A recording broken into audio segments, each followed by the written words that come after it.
Θέματα παιδείας είναι τα κυρίαρχα στην σημερινή εκπομπή. Προαναγγέλαμε τον κύριο Παναγιώτη Αντωνίου, πρόεδρο της Επιτροπής Εκπαιδευτικής Υπηρεσίας. Καλωσορίσατε στην εκπομπή μας. Ένα δύσκολο έργο και θα πρέπει να σας ομολογήσω ότι τόσα χρόνια ως δημοσιογράφος, κάθε χρόνο τέτοια εποχή, είχαμε πάντα ως κυρίαρχο θέμα ότι δεν στελεχώνονται τα σχολεία, ότι αρνούνται καθηγητές να πάνε σε δύσκολες περιοχές.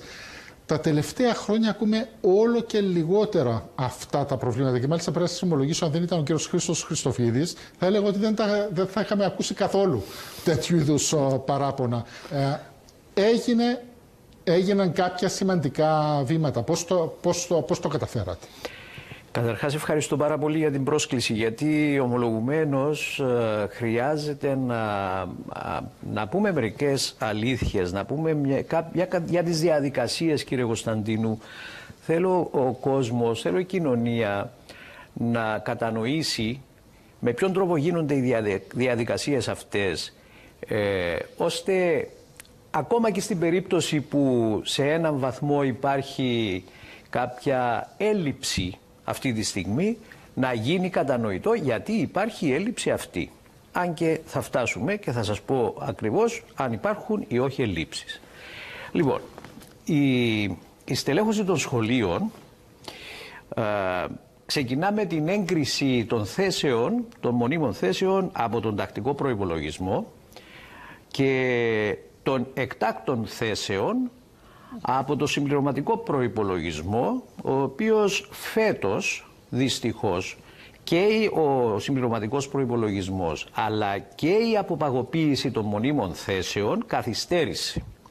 Καθυστέρησε και εξαιτίας του γεγονότος ότι είχαμε τη διαδικασία των ευρωεκλογών και των εκλογών της τοπικής αυτοδιοίκησης και πιθανώς για κάποιους άλλους λόγους δεν το εξετάζουμε αυτό.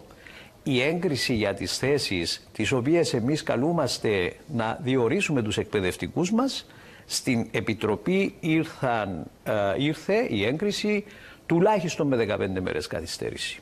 Αυτό το διάστημα όμως είναι ιδιαίτερα σημαντικό. Γιατί η Επιτροπή μέχρι και τα μέσα του Ιουλίου, πραγματοποιούσε καθημερινά συνεντεύξεις για προαγωγές. Πλήρωσε γύρω στις 350 θέσεις, διευθυντικές θέσεις δημοτικής και μέσης εκπαίδευσης. Αμέσως μετά ξεκίνησαν οι διαδικασίες των μεταθέσεων και ταυτόχρονα, θα έλεγα, με τις προαγωγές. Η τελευταία διαδικασία μεταθέσεων βάσει του νόμου γίνεται μέχρι τις 15 Ιουλίου. Και μια πρόνοια του νόμου λέει ότι μέχρι 25 Ιουλίου η αρμόδια αρχή είναι υποχρεωμένη να τοποθετήσει τους εκπαιδευτικούς που διορίστηκαν στα σχολεία. Οι ανάγκες φέτος στην Επιτροπή έφτασαν τέλος Ιουλίου. Σχεδόν αμέσως, σε 3 μέρες έγιναν οι πρώτες ανακοινώσεις από μας. Γιατί φροντίσαμε να εργαστούμε έστω και περίπου για το που υπολογίζαμε ότι θα ήταν οι εγκρίσεις, για να είμαστε έτοιμοι ακριβώς να μην καθυστερήσουμε και να γίνουν οι πρώτοι διορισμοί. Οι διορισμοί μας γίνονται, και με αυτό τελειώνω για αυτό το θέμα, γίνονται με βάση τις ανάγκες που το Υπουργείο Παιδείας, η αρμόδια αρχή δηλαδή, προωθεί στην Επιτροπή Εκπαιδευτικής Υπηρεσίας.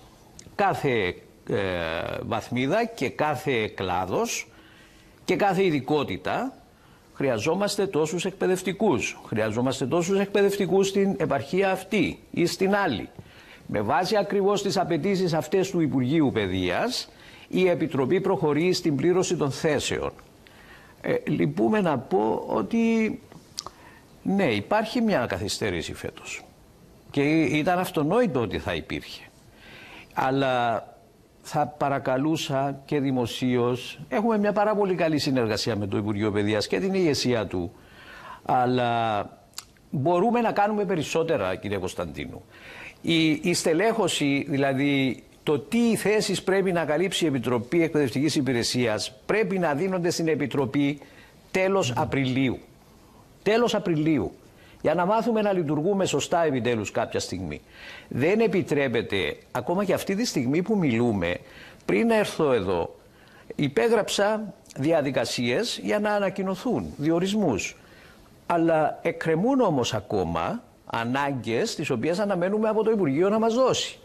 Εάν μας τις δώσουν σήμερα, εμείς υποσχόμαστε ότι μέχρι την Πέμπτη θα ανακοινώσουμε τις νέες θέσεις. Γιατί πρέπει να περάσουν από διαδικασίες, είναι μελέτη πάρα εγγράφων, πολύ πρόκειται στις διαδικασίες ελέγχου, κύριε Κωνσταντίνου. Δεν είναι απλά τα πράγματα. Ποιος έχει σειρά, αυτός.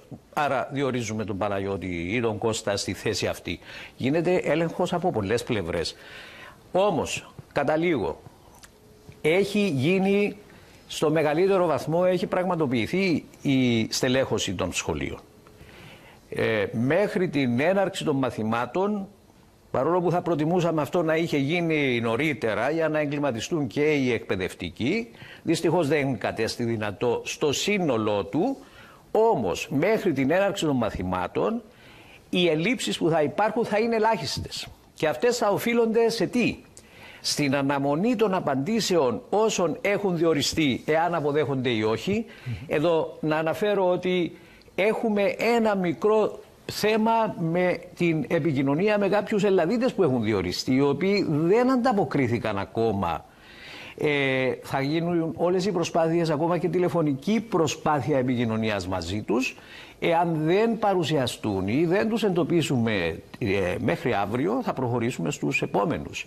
Δηλαδή ζητούν διορισμό, καταθέτουν τα χαρτιά τους, αλλά δεν υπάρχει... Εάν έχουν καταθέσει, οι πλήστοι εξ αυτών είναι στον κατάλογο διοριστέων, που σημαίνει ότι η εγγραφή τους έγινε πριν πολλά χρόνια. Εάν λοιπόν έχουν διαφοροποιηθεί τα προσωπικά του στοιχεία ή τα στοιχεία επικοινωνίας, δεν υπάρχει τρόπος επικοινωνίας. Εάν αντιληφθούν ότι έχουν διοριστεί, πολύ καλώς.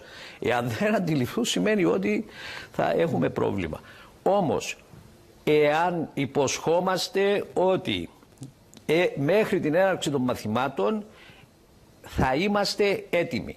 Εάν υπάρχουν κάποιες μεμονωμένες ελλείψεις, αυτές σε καμία περίπτωση δεν εμποδίζουν τη λειτουργία των σχολείων. Με την ευκαιρία που σας έχουμε, και επειδή μιλήσαμε για λέξη πρόβλημα, λέξη κλειδί, προβληματικοί καθηγητές, μας έκανε εντύπωση ότι η Κεραμέως, η πρώην Υπουργός Εθνικής Παιδείας της Ελλάδος, είχε πάρει εκατοντάδες προβληματικούς καθηγητές στην Ελλάδα και τους, χωρίς να τους απολύσει, λειτουργήσε το ελληνικό δημόσιο ανθρωπιστικά, τους έβαλε σε θέσεις εργασίας όπου μπορούσαν να αποδώσουν εκτός παιδείας. Τι γίνεται με την Κύπρο? Και μάλιστα και σήμερα το πρωί ακούσαμε έτσι και παράπονα και από τον πρόεδρο της ΟΕΛΜΕΚ, ο οποίος διαμαρτυρόταν ότι πολλοί καθηγητές παίρνουν απόσπαση σε υπουργεία, σε χώρους εργασίας, ενώ θα μπορούσαν να ήταν αποδοτικοί στην παιδεία, σε χώρους εργασίας αλλού, αποδυναμώνοντας το στελεχειακό δυναμικό. Είναι ένα δύσκολο puzzle για την Επιτροπή Εκπαιδευτικής Υπηρεσίας. Έχετε θίξει ένα πάρα πολύ σοβαρό και ευαίσθητο ταυτόχρονα θέμα. Ομολογουμένως πληθαίνουν κατ' έτος τα αιτήματα εκπαιδευτικών για ειδική μεταχείριση λόγω προβλημάτων υγείας. Βεβαιωμένων προβλημάτων υγείας, με ιατροσυμβούλια, με γνωματεύσεις ιατροσυμβουλίων. Συν αυτούς υπάρχουν και οι εκπαιδευτικοί οι οποίοι διορίζονται από τον κατάλογο αναπήρων. Δεν έχουμε τίποτε με τους ανθρώπους, καλοδεχούμενοι στην εκπαίδευση. Υπάρχει απόλυτος σεβασμός και στους πρώτους που ασθένησαν στην πορεία και στους δεύτερους. Ωστόσο η παιδεία είναι μια ιδιαίτερη συνθήκη. Θα πρέπει να γίνεται πάρα πολύ προσεκτική επιλογή και το μόνο κριτήριο θα πρέπει να είναι εάν μπορούν πραγματικά να ανταποκριθούν στις συνθήκες και στις απαιτήσεις της σύγχρονης τάξης, και τονίζω το σύγχρονης γιατί τα πράγματα έχουν αλλάξει πάρα πολύ στα σχολεία μας. Είναι γεγονός ότι ένα πολύ μεγάλο ποσοστό εκπαιδευτικών επικαλείται προβλήματα υγείας. Δυσχεραίνει πάρα πολύ σε μεγάλο βαθμό την στελέχωση μας. Εκείνο που, και επαναλαμβάνω για να μην παρεξηγηθώ από κανένα, είναι με απόλυτο σεβασμό που αντιμετωπίζουμε τους ανθρώπους αυτούς. Έχουν την κατανόηση μας και τη συμπάθεια μας.